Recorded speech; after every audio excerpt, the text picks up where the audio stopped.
मुख्यमंत्री नायब सिंह सैनी ने pre budget consultation बैठक में संबोधित करते हुए सर्वप्रथम बजट पूर्व परामर्श बैठक में नव वर्ष की हार्दिक शुभकामनाएं दी। आज की यह बैठक हरियाणा के आर्थिक भविष्य को गढ़ने का साझा प्रयास है। हमारी सरकार बजट निर्माण की प्रक्रिया को बंद कमरों तक ही सीमित नहीं रखना चाहती। बजट केवल आय और व्यय का लेखा जोखा नहीं, बल्कि हरियाणा की वर्तमान ज़रूरतों, सामाजिक आर्थिक सच्चाइयों और आने वाली पीढ़ियों की आकांक्षाओं का प्रतिबिंब है। पिछले साल हुई बैठक में कुल 226 सुझाव हुए थे। प्राप्त उनमें से 71 सुझावों को 2025 से 26 के बजट में शामिल किया था। सरकार और उद्योग के बीच संवाद केवल सुनने सुनाने तक सीमित नहीं, बल्कि ठोस निर्णयों और क्रियान्वयन परिवर्तित में होता है। वर्ष 2024 से 25 के बजट में उद्योग विभाग के लिए 806 करोड़ 75 लाख रुपए का आवंटन किया गया था। वर्ष 2025 से 26 में इसे बढ़ाकर 1951 करोड़ 43 लाख रुपए किया गया। काम चल रहा है, उसके ऊपर काम चल रहा है। जल्दी ही हम इसकी भी एक घोषणा करने वाले हैं, क्योंकि उसके ऊपर पॉलिसी वो बन रही है। और हमारे मनीष जी ने भी एक बात कही थी कि एक सैटेलाइट शहर बसाने की उन्होंने बात कही है। मैं मनीष जी को यह भी ध्यान लगाना चाहता हूं कि माननीय प्रधानमंत्री आदरणीय मोदी जी ने जैसे सूरत को एक नया सैटेलाइट शहर बनाने जा रहे हैं, हमने भी खरखौदा के पास एक 10,000 एकड़ के अंदर बड़ा हम वहाँ पर बनाने के लिए उसको सोच रहे हैं कि हमारा जो ये एरिया है इधर पंचग्राम की हमने पीछे बात किया था, उसके अंदर हम एक अच्छा शहर वो इसके साथ बसे, उसके लिए हम काम कर रहे हैं। साथियों, मुझे ये बताते हुए कि आज आपने जो यहाँ बहुमूल्य सुझाव दिए हैं, मैं ये बताना भी चाहूँगा कि इनमें से कुछ सुझाव ऐसे हैं जिन पर पहले से ही सरकार काम कर रही है।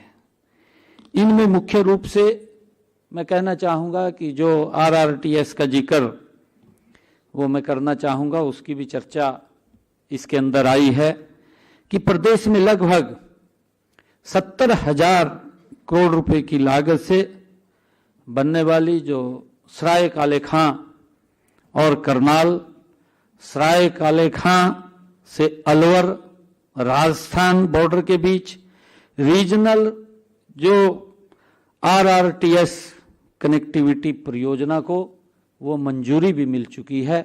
उसकी DPR मेरे ख्याल बन गई है, टेंडर होने वाला है, DPR बन चुकी है, जिसका एक बहुत बड़ा लाभ, क्योंकि ये सराय काले खां से एक तो करनाल की तरफ जाएगी और एक सराय काले खां से अलवर तक जाएगी। हमारा बावल तक का एरिया है, बावल से आगे क्योंकि राजस्थान के अंदर जाएगी वो, तो उसका लाभ हमारे लोगों को मिलेगा।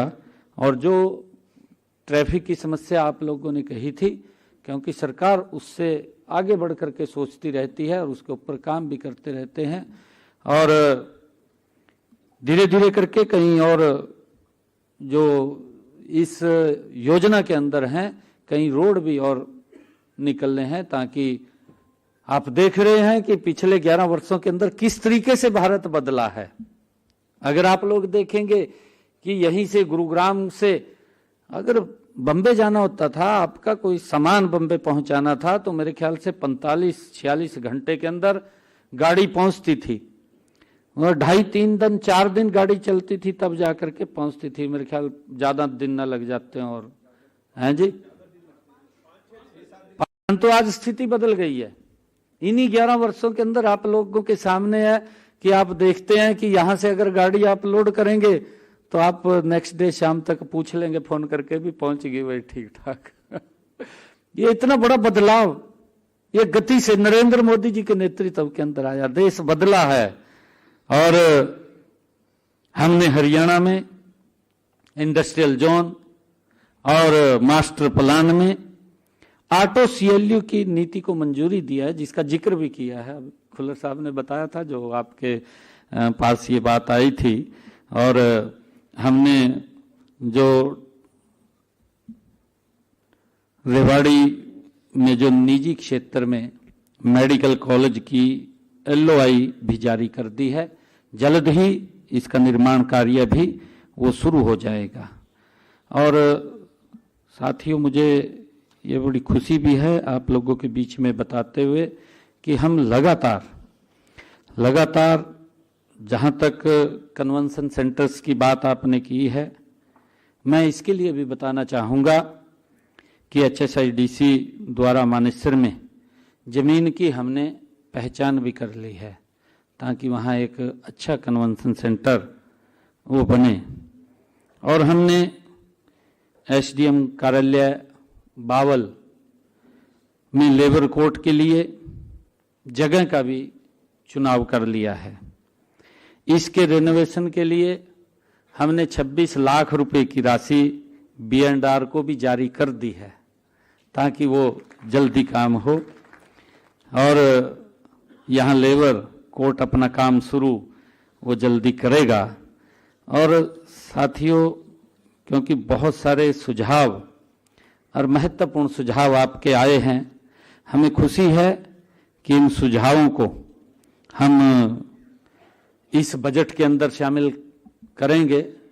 और जो भी सुझाव इसके अंदर, क्योंकि बैठ करके हमारी जो अधिकारियों की पूरी टीम है, जो भी आपके बहुमूल्य सुझाव हैं, क्योंकि उनके ऊपर गति से काम करना ये सरकार का दायित्व है, ताकि आप लोगों को उसका लाभ मिले। साथियों, मैं 2 अनुरोध आप लोगों से करना चाहूँगा कि अगले 8-10 दिनों में जो आप और भी सुझाव दे सकें तो सुझाव हमें दें, ये मेरा आप लोगों से आग्रह है। चाहे आप जो हमने AI चैटबॉट पोर्टल उसको लॉन्च किया है, आप उसी के माध्यम से हमें पहुंचाइए।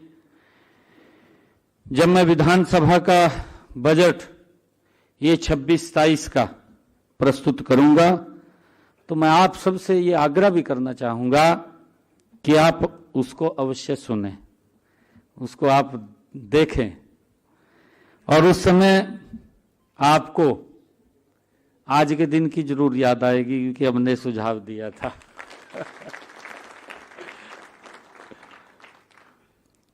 और आप ये सोचेंगे कि हम इस बैठक के अंदर आए थे, हमारा आना सफल हुआ है। साथियों, मैं जिन हितधारकों के बहुमूल्य सुझाव बजट 2026-27 में वो शामिल किए जाएंगे, उन सभी को मेरी ये प्रार्थना भी है कि विधानसभा में जो बजट भाषण सुनने के लिए आप स्वयं भी उपस्थित हों वहाँ पर, उसकी व्यवस्था करेंगे। आप लोगों को वहाँ बुलाएंगे, आपको निमंत्रण देंगे कि आप आकर के वहाँ सुनिए। ये अलग व्यवस्था खुल्लर साहब, ये वहाँ आने चाहिए, सभी बैठ करके सुनिए जिस दिन बजट हम प्रस्तुत करें, ताकि आप इस बात के साक्षी बन सकें कि हमने जो वायदा किया था या हमने जो सुझाव दिया था उसे आपकी सरकार पूरा कर रही है।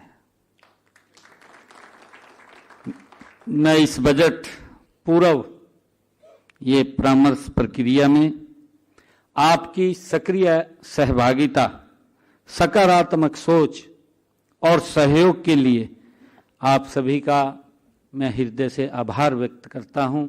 आप सबका धन्यवाद करता हूं। इन्हीं शब्दों के साथ जय हिंद, जय भारत।